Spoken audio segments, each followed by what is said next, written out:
And this is Mike Palmer from Mike Palmer Homes. Another fine day here. Fine fall day in Maiden, North Carolina. We appreciate you visiting our site. Making a video here showing a house plan we're really excited about completing. We call this the Tonia, and this is the first time we built it, and it's turned out to be a really spectacular house. We'll be able to add it to the side of our truck here with our other pictures of our other plans. Anyway, we designed this house with the customer specifically for their needs. We will be adding it to our collection. They are starting to move things in tonight, so once again we're here doing our last minute touch-ups on it. The driveway is a couple weeks old. It's starting to turn white here, and it's a fine job done by our friends over at Lake Norman Concrete Finishing. They do a great job for us. Anyway, on the right hand side we made actually, the customer worked with the landscaper. You got a lot of drainage coming down that side of the wood, so they made like a dry bed of rock, so when the water comes down there, it won't erode things away. This stage at the landscaping, we have straw and seed out. We're trying to get some grass to grow here. We just had a heavy rainstorm wash some of it out, but our main goal here is to stabilize it, and then 6 to 8 weeks they can seed again. Anyhow, this house has on the side here, we call this a tandem garage. This garage on the side, it's a 3-car garage, but you've got your main 2-car garage here on the left. For the cars on the right, they call it a toy garage. You can put your 4-wheeler, lawnmower, hobby car, or whatever, a 3rd car in there. But what's nice about this garage, it's like having a detached, it's like a separate garage, but it's connected. So you can always get to it from one side to the other. This area over here, we have a real generous space. Got the water heater there. When there's room under the crawl space, we usually put the water heater in there, and you've got a scrub sink. So that can be the mechanic shop, workshop, and you can put all kinds of tools or workbenches right over on this wall. Now, this customer didn't want drywall in this back wall of the garage. We went ahead and put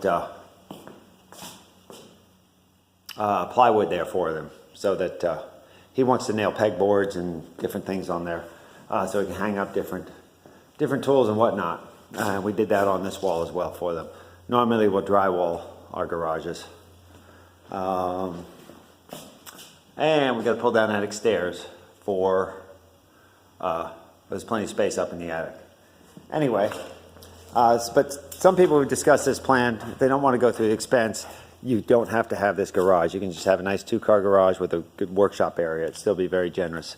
And we went with an 18-foot wide garage door, so that it's a little more comfortable putting cars in and out than your standard 16-foot wide. And we got coach lights up above. Now, this is a Hardiplank Siding. We put stone accents on the bottom.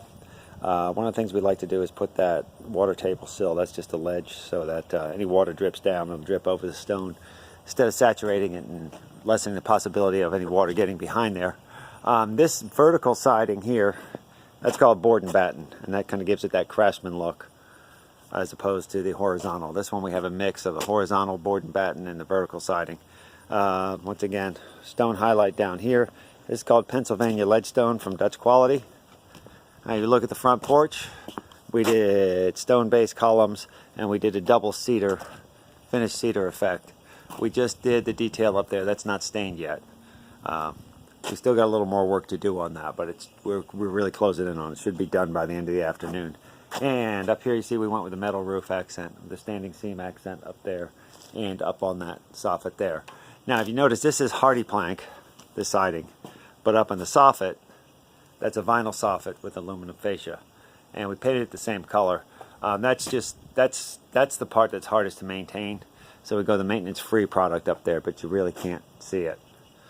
Front door is a double mahogany French door, and we have stone steps with a flagstone on it. Now this railing does cost more money. There's aluminum powder coated railing. You might have seen that in our other videos. But what I like with the aluminum, it won't get any rust like wrought iron will. But it's more formal looking. Wood, if you put a wood railing, it requires maintenance. You get vinyl, you're almost spending as much as the aluminum. So we like to go with this product. It served us really, really well. Door, front porch. This plant has a vaulted front porch, and we put a knotty pine ceiling up there, staged it to match the rest. And they got a hanging light fixture that really sets it off well. You can see it was front porch. And code says we have to have an outside electrical outlet. I like these recessed kind much better than the bubble kind, because the ones with the bubble, just to me, they're just sitting there waiting to get broken. All right, let's go inside and take a look. All right, here in our foyer we have the chair rail and shadow box trim accent. These are a finished in place oak floor with a special walnut stain. We have a floor to ceiling stone fireplace. This house we went with a vaulted ceiling, and we went with stained cedar beams inside. It came out for a really nice open look. Got pendant lights over the island, big generous island. Now this is what we're seeing more and more. It's kind of this big L-shaped area here, from the fireplace to the kitchen. So standing in the kitchen, you've got your dining area, open to your screen porch, open to your fireplace for that big focal point, and your TV will be up there. So that's that whole open concept you keep hearing about. And where this kind of core of the house seems to be central to all our designs that people are going with. This one's a little different though, in that we have that big open space, so you can see the foyer, you can see the front door, and you have a visual into the office area. So we put two half walls here with shelves, and we made this a thick kind of chunky wall, which is something that the customer really wanted. Same with that wall there. So it gives it that big thick wall effect. Right here we put some outlets because they're going to have a desk there, and that's going to be the office area with a computer. Once again, there's your foyer. Oh, the doors. This is called Cheyenne. It's that beadboard effect. That's your pantry.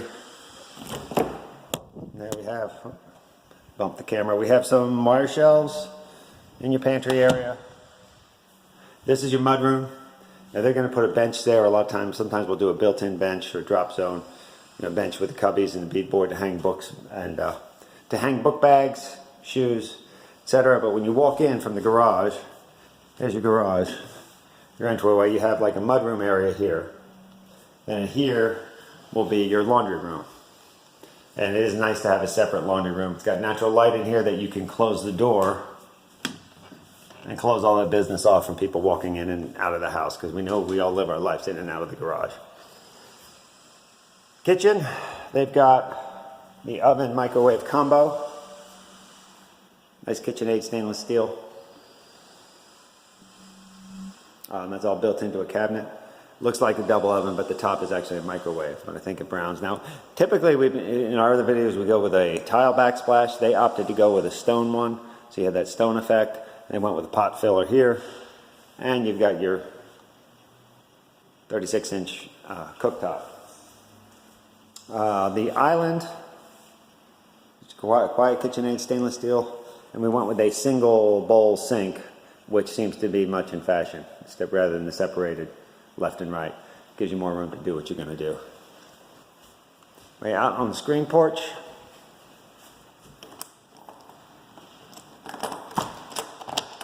we vaulted this as well. And we went with once again, a stained knotty pine tongue and groove beadboard. And we went with that on the gable as well. Sometimes we'll put siding up there to match. It all depends on the preference. This one we went with that, but it was done after the fact, so we still need to stain that. This should be done by the end of the day. Now, porch beams, you see up in the plastic, we tend to wrap that with a product called MirrorTech, just because with those beams, if you wrap it with the metal like you do with the soffits, you tend to, as it moves, as the house settles, you get oil canning and you get waves in there. So this is a little more expensive, but it makes the porch header beams look a whole lot richer.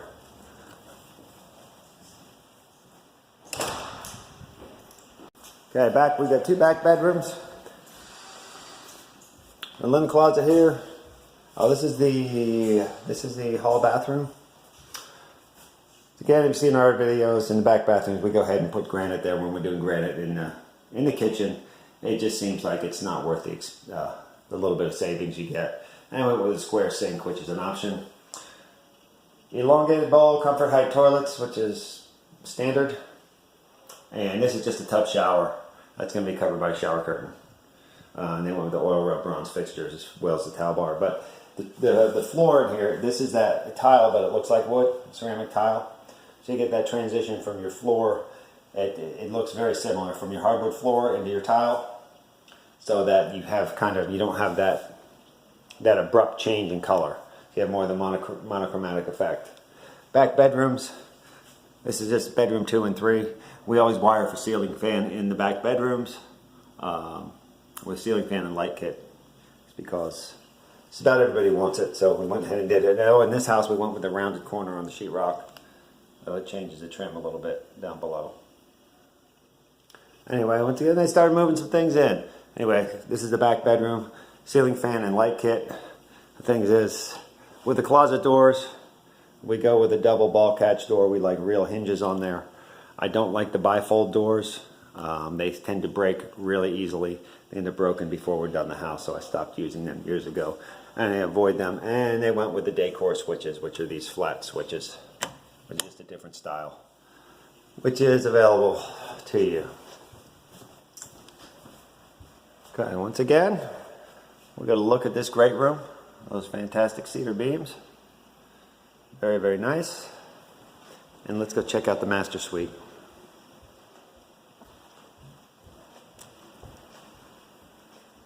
The master suite, we turn the corner here so you don't have a visual directly into the master bedroom from the great room. They went with hardwood floors in the master.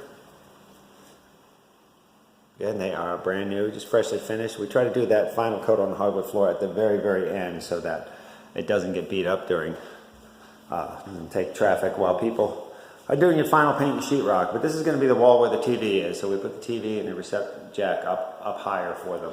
They have a door going out into the screen porch, and I have that same feature at my house.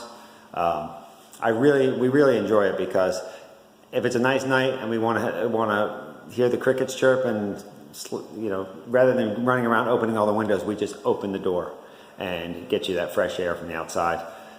And there's nothing fun about opening windows and messing with the screens. This model, we went with bay corners, these diagonal corners, and we did a built-in window seat. This is a little bit different than my typical window seat in that it's longer and it's diagonal, but it really came out to be a nice feature. And once I get the bed in here, it's going to add a lot to the bedroom because it's kind of a built-in seating area to lounge out, sit around, look at your phone, read your iPad. And these are the windows to the left and right of the master bed, and this is going to be big enough for king-size bed. Here in the master bath, this double door system I go with a lot going into the master bath because when that door swings in, it just tends to get in the way. When you go with two smaller ones, it really doesn't take up much critical floor space, and quite often people will leave their master bathroom open for long periods of time. And actually, first time I did this was in my own personal house that I've been in for 15 years, but I liked it so much I've been trying to do it wherever we can. But then, you can close these doors, but they're just much less in the way. Now people, we've got some future videos, we're going to show some where we did barn doors, hanging kind of barn doors with roller wheels. But this we went with what's called a cave shower. And we went ahead on in the master here and put this trim on the shower. And they put a glass panel up above, so you can still have a visual. You can see your tile. You can see the attractive tile. It makes it feel bigger, but it still separates the shower. And we put a transom window above the shower for natural light and two niches. Kind of got his and hers shower heads. I don't know if strictly his and hers, but you've got shower head on each wall and you've got two different controls. So you can, that way you're not fighting over the shower. And this is what we call a cave shower. So you come in, we have that wood look tile, once again, marries up with the hardwood floor in the master bedroom really well. You don't have that abrupt color change. You still have that monochromatic effect. When you come in the shower here, there's no curb. There's nothing to trip over. And this mosaic on the floor is sloped downward. So it's more like a bowl in here. So conceivably, if you had a wheelchair or a infirmed person, you could come in here. Or it's just more comfortable not to have a tripping block and not to have a door to open and close and to clean. You'll still have to clean the glass. Some people will go with a wall all the way up here. that wall all the way up means there's no glass to clean. The only thing I don't like about that is, personally, I like to see the natural light come all the way into the room. And I like to see that tile, and it makes this bathroom feel a whole lot bigger, especially with this great big mirror here. I got his and her sinks and a knee space with a drawer. It's for the ladies that like to sit down.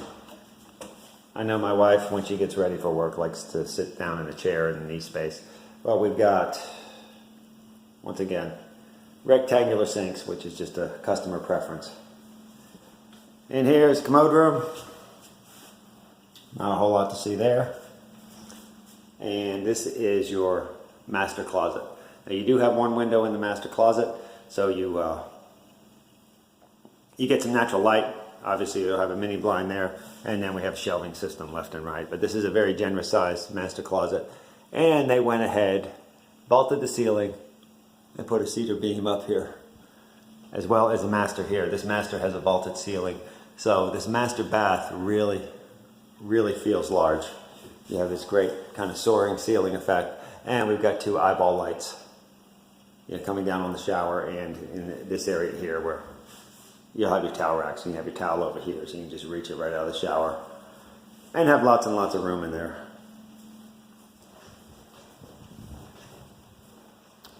Anyway, that's pretty much it for the inside of this house. I'm going to take you outside here, take one more look at the outside. And here it is, our final look. The outside of the Tonia plan. I'm really pleased with the way this house finished up. If you have any questions, feel free to contact us at the numbers below. And you can also feel free to hit the like or subscribe button. And once again, we appreciate you visiting our site.